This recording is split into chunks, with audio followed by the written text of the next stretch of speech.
Hello, and welcome to Mental Health Matters podcast. I'm your host, Liz Lang, and I'm here with Dr. Mark Burton. In this podcast, we will talk about all things mental health. Thank you so much for joining us.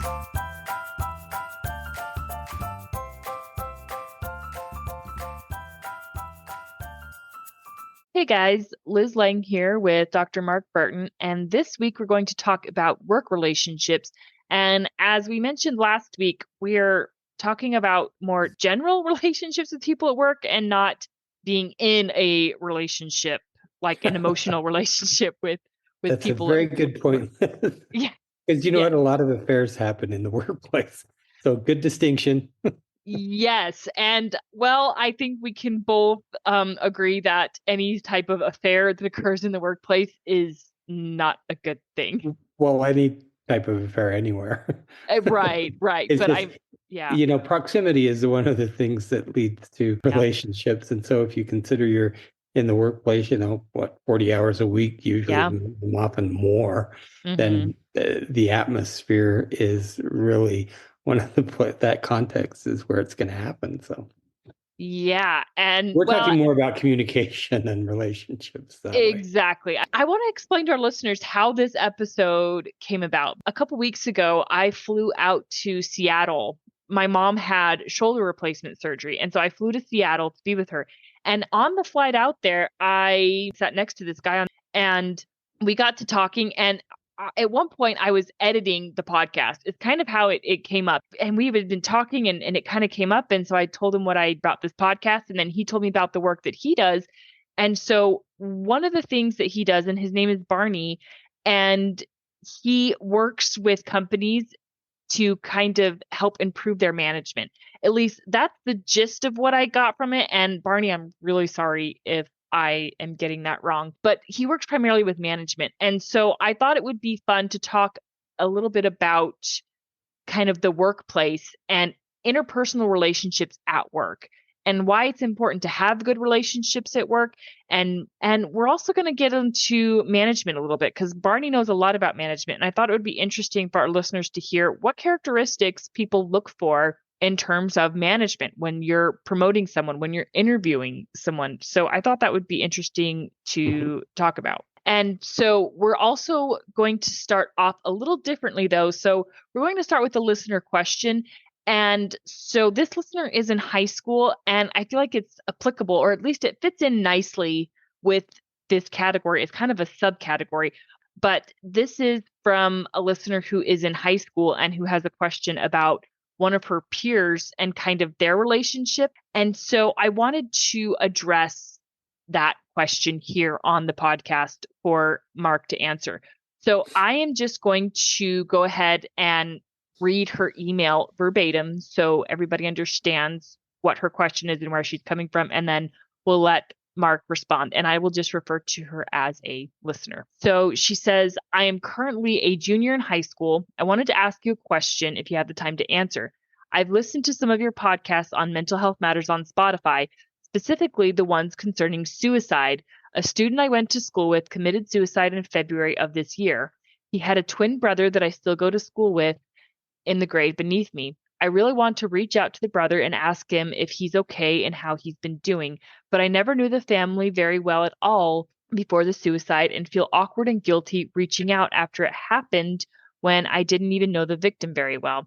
I can't stop thinking about the victim of the suicide and feel a need to talk to the living brother because I feel terrible that he's going through the death of his twin and that no one probably talks to him about it. What would be a good way for me to reach out to him to help out his family without seeming intrusive or ignorant of the situation? I don't want to bring up hurtful memories to the brother or seem uncaring in any way to him, but I really want to talk to him in a meaningful way. Do you possibly have any suggestions on how to navigate this situation? This year, I've dealt with the abandonment of my father and some other issues that have made me feel alone, and I really don't want the remaining brother to feel alone because I get how terrible it feels, though certainly not to the same extent. Thank you so much for taking the time to read this. So what the question shows certainly is a lot of empathy. Yeah. And, empathy because we all have that, but also this listener has, experienced some loss herself. Mm-hmm. So I think that she brings up some really good points that she did not know the person who committed suicide very well, doesn't know the brother very well. It might seem awkward and maybe intrusive, which I think is all accurate. So I think the best way to approach it is probably to write a short little letter. Okay. Do it. And I wouldn't do email. This is going to be old school, which I Hmm. don't know, would a junior in high school know how to I'm sure they would be able to construct a letter as opposed to an email or a text. And I think just reaching out to say that she let him know that she's available to talk Okay. or, in a supportive way. I think that, for people in this situation, she might be right that the brother, maybe no one's talking to him about it. We have Hmm. no way of knowing. And so her wanting to reach out, makes a lot of sense. I think the way she does it is probably the most important thing. If she writes a letter, Hmm. then the brother gets to decide whether or not he follows up.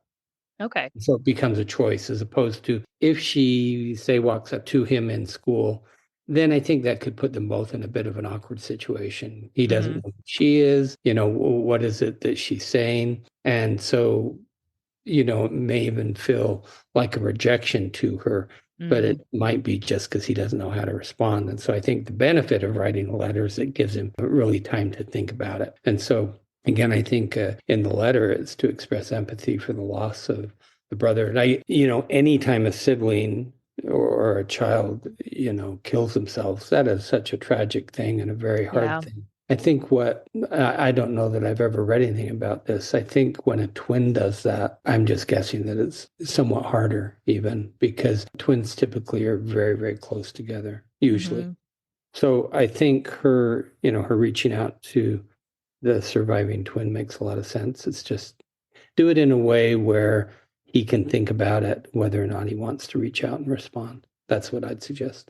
And I like that advice, and particularly saving her from rejection, Right. because rejection is hard. It is, no It, matter what. She's trying to be yeah. nice, but he may Yeah. not want it. Right. And I think that's another important piece of advice is to recognize that, you're really empathetic and you really want to do a nice thing. And that's great. Don't ever lose that about yourself. Don't ever stop being empathetic like that. Right. But be open to the idea that he may not want this relationship or with you or this friendship with you. Right. And so I think it's going to be important to bear that in mind that he may choose never to respond. It may not be the right time for him either. And it Right. doesn't mean that in the future it might not be the right time. Yeah. I mean, I don't think she'll ever regret sending a letter. I wouldn't think there's anything that should prevent her from doing that, to reaching Yeah. out. It's a nice, empathetic thing to do. Yeah, it's kind. All right. So, jumping into work relationships, let's start off by talking about why it matters to have good relationships with people at work. Well, I think it's probably the biggest reason about work satisfaction. If you Hmm. think about how much we work during a week, 40 hours or more, I think that there are a lot of people who are unhappy in the workplace. And often they're unhappy because of the relationships. I think typically it's probably the relationship, say, with a manager. I think that's Yeah. why we're going to talk about, management. And so I think throughout our episode tonight, it's important to remember, or at least I think, that a lot of the responsibility for good relationships and good communication, I believe, falls on the shoulders of the manager. Hmm. And I think a lot of that has to do with the power differential that's always there, that you're never going to get rid of, unless you're in a very unique workplace where there's a lot more equality. But I think that's fairly rare Yeah. in American workplaces. And so I think that just like in a family, I really believe that parents hold the most responsibility as far as to make sure communication is going well within the family with Hmm. kids. I think, it's somewhat of a parallel situation that managers need to have those skills. And we'll talk about what those skills are. Yeah. And so I think also it might be worthwhile pointing out, and Mark, I believe you've said before that you've worked in a different environment besides therapy. And Yeah. your work environment, I would imagine, is different because so you own a private practice and you just Yes. have a group of people that work for you, but they're all independent. We're all independent. Even, Yes. even though my wife and I work together, we're pretty independent. Yeah. And so you guys, I guess your guys' work relationship is probably very different because you don't ever have to collaborate to get Right. something done. Whereas Right. most workplaces, there's a lot of collaboration going on. But you have worked, I'm sure, before in those types of environment because you have a life pre-psychology, right? Right. And the one experience I had, I was terrible at it. And Okay. so so I was an engineering graduate in civil engineering. I got a job in Sacramento at a steel company, Uh-huh. Pittsburgh Des Moines Steel Corporation. It was my first job out of college. And for whatever reason, I was on the management training track, but they stuck me as the supervisor in the swing shift with a group of welders. Oh. And I'd never had any management experience. And so I've got this whole, I can't remember how many were there, probably like 20 to 30 welders. And, I'm on the swing shift managing it. It was terrible, I think. I didn't do a very good job. But what was surprising to me as I think back about it now is they didn't give me any training Yes. about, I mean, how can you throw this brand new college graduate who's only had an engineering education, no management education whatsoever, and you throw him out there and expect him to do a good job managing these people? And so I think training, which I think we'll Hmm. get to, or Barney and what he says about management, he talks about training. Yes. And and I think when you described what he does, it sounds to me like that's part of what he does. Hmm. Goes around and coaches managers. And, I can relate to that because when Curtis and I first got married, I got a job. And this was my first time getting a job by myself because every job I'd worked before, it had been through someone I knew, right, in high Mhm. school and right out of high school. And it was at a call center and I didn't really care for the job.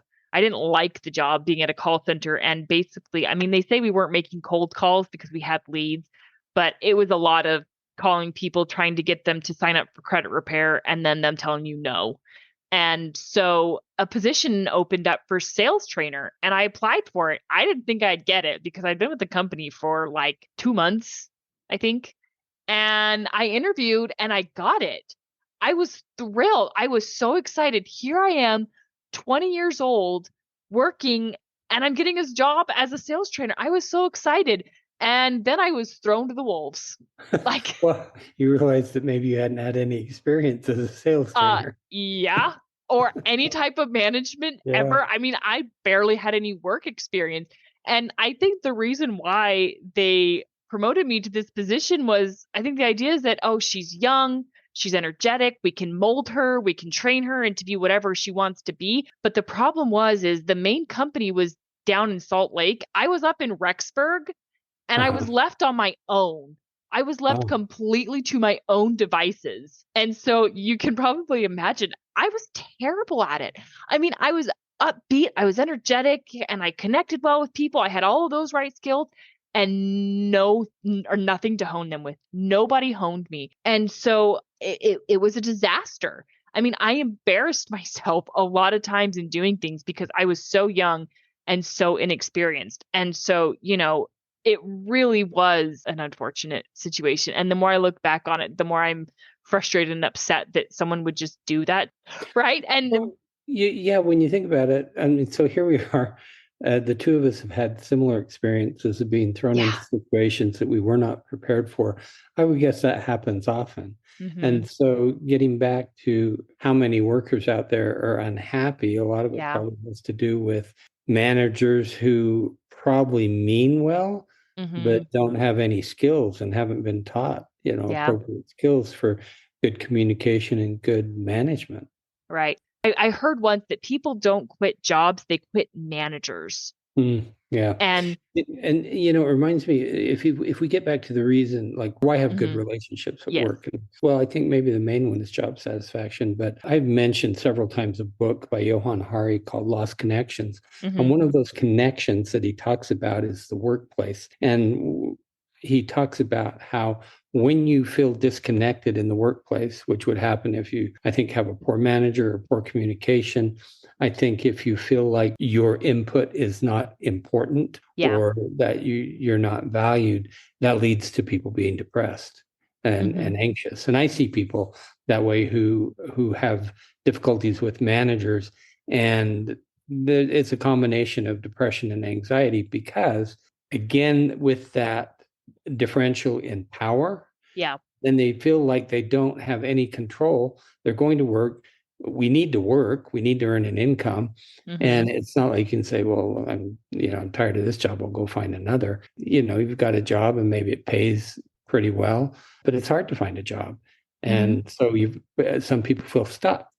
And when we feel stuck in a situation where we aren't listened to, where we aren't valued, and where we have poor relationships with the manager, that's depressing. Yeah, it is. And I mean, management, it really does make or break a job.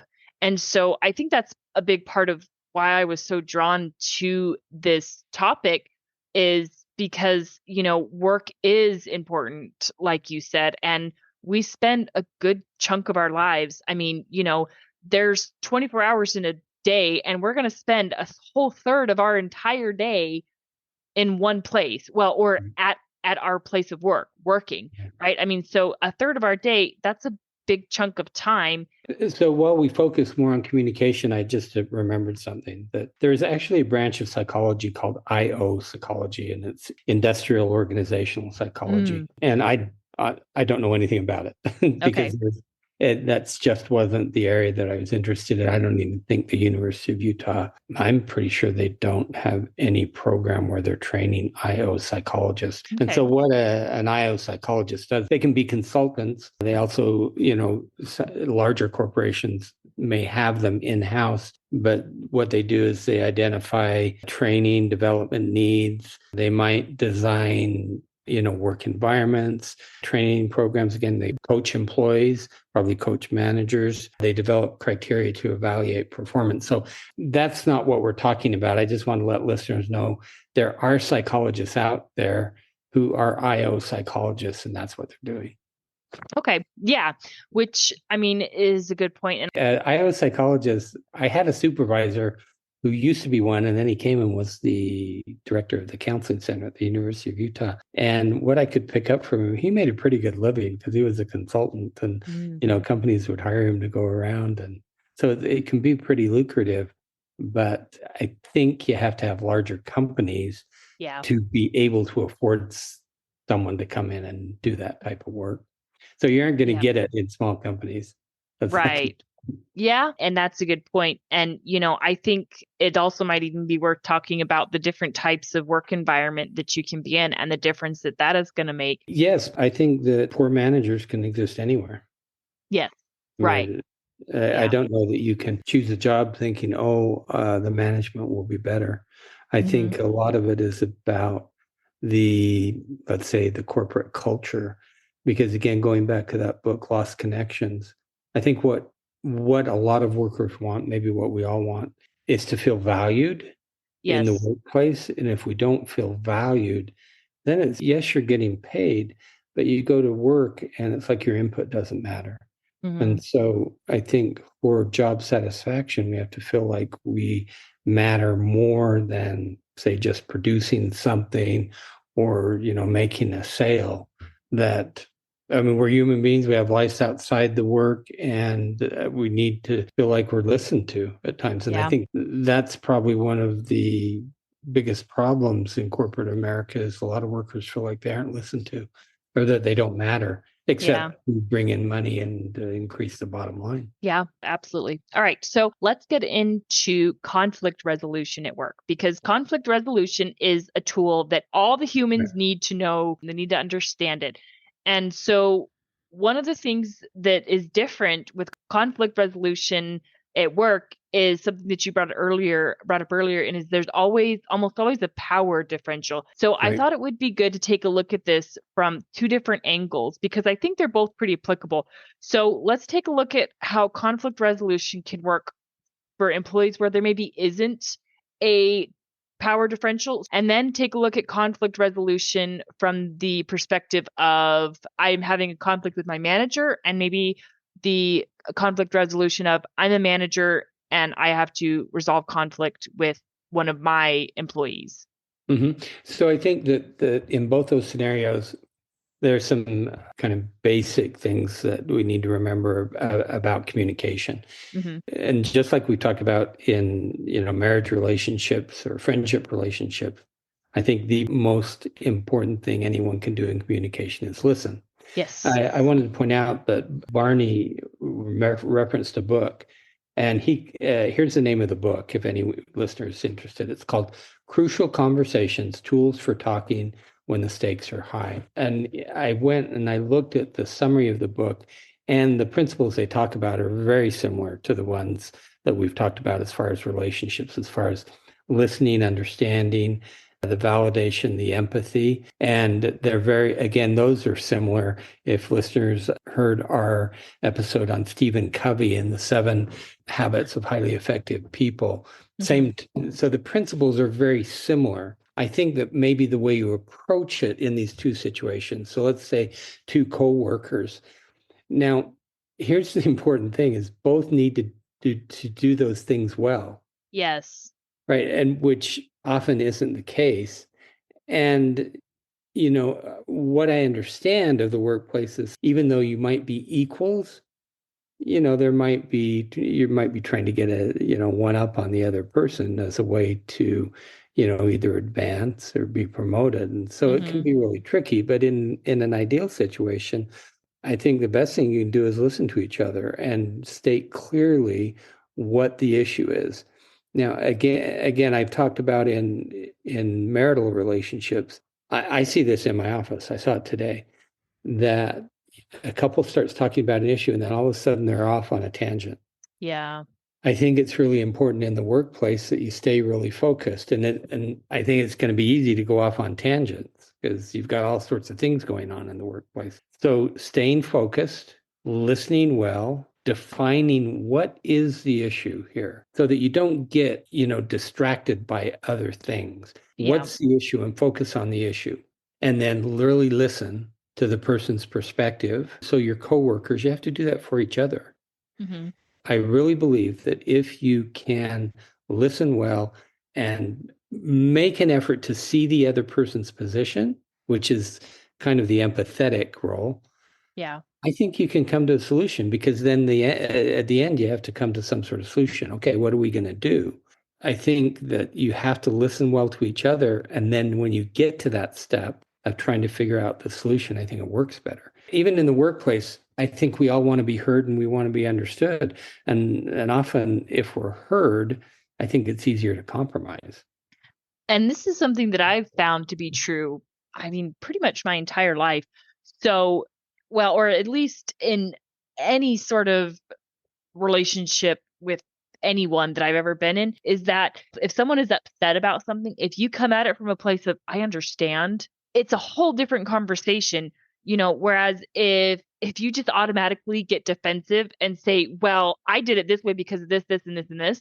Whereas if you say, okay, I understand what you're saying, it's a completely different conversation. And so I think a couple of things that I would add to that is, for one, don't ever talk about a conflict in the moment, right? Or at least as much as you can. Try to avoid talking about it in the moment, or at least, I guess, what you might call in the heat of the moment. You need to do it at a time when you are calm and collected. So if somebody does something that you don't like, don't immediately try to resolve that conflict right then and there. Take a step back and cool down for a minute if you're really upset about something, because the last thing you want to do is be emotional. We'll see the parallel between marriage. I mean, Yes. I would say exactly the same thing Yes. to a couple. Yeah. Take cool down. But going back to something you said before that is acknowledge the emotion. Yes. I think one of the fastest ways to diffuse a situation is to acknowledge the emotion. And that's going to be hard. Well, it shouldn't be hard. I think it's not done very often in the workplace, and it ought to be done more. I think I've referenced this particular example before.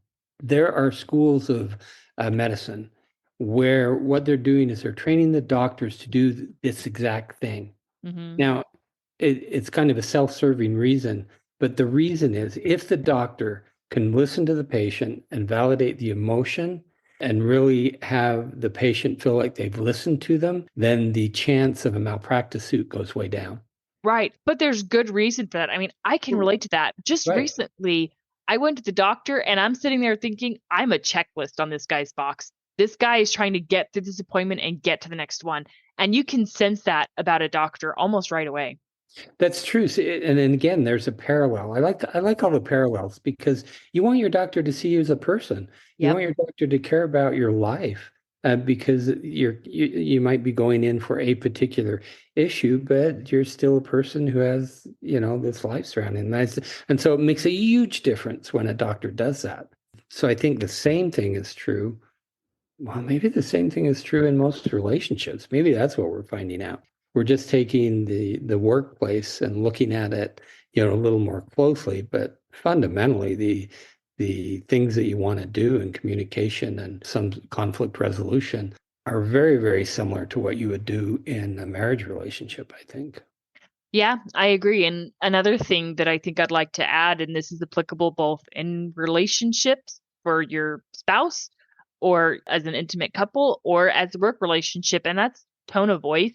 Because Oh, yeah. if you say to someone, because you could do all those things, and I was thinking about this, like you can be very clear, you can be precise, and you can stay on topic. But if you say to them, I don't like the way you do this, and Yeah. you're condescending and your tone of voice is harsh, that's not going to be received very well. So the thing for listeners to remember, harsh versus soft. It's a Yeah. choice. Yes. You can choose to be soft. Hmm. Now, if we go to the relationship of a manager and a worker or an employee, I think the biggest difference is the power differential.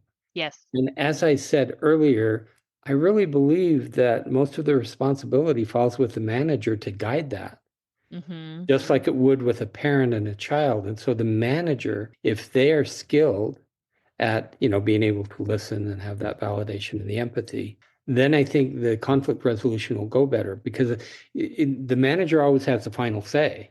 Yep. See, this is a bit probably the one big difference, say, in a marriage relationship and a work relationship. In a marriage relationship, one person shouldn't have the final say. Yeah. It should always be collaborative. That's not going to be true in the workplace. And so the manager, I think, has that responsibility to guide it. But in the end, what that manager says is what should happen.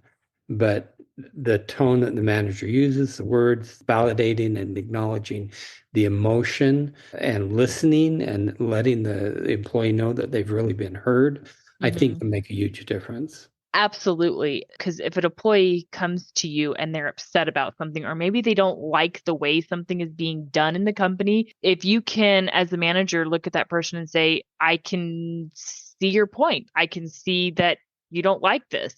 Yeah. So if you can say, I get it from your perspective, then you're going to have the opportunity to say, to explain to them, this is why we do it this way. And they're more likely to be receptive. Right. And there may not be anything you can do about it. Just Hmm. because someone comes to you and says, I don't like the way this is done, does not mean in the workplace that something's going to change because there are all sorts of other factors that Yes. to take into account. But I still think it's the process. So Yeah. that's a word that I use all the time when we're talking about relationships. It's Yep. always about the process. And that's true in the workplace. And the manager is the one, I think, who guides that process. Yeah. So I asked Barney a series of questions, and we're not going to have time to get to all of them. But one of the questions that I asked him are, what are some of the characteristics that you look for in a manager?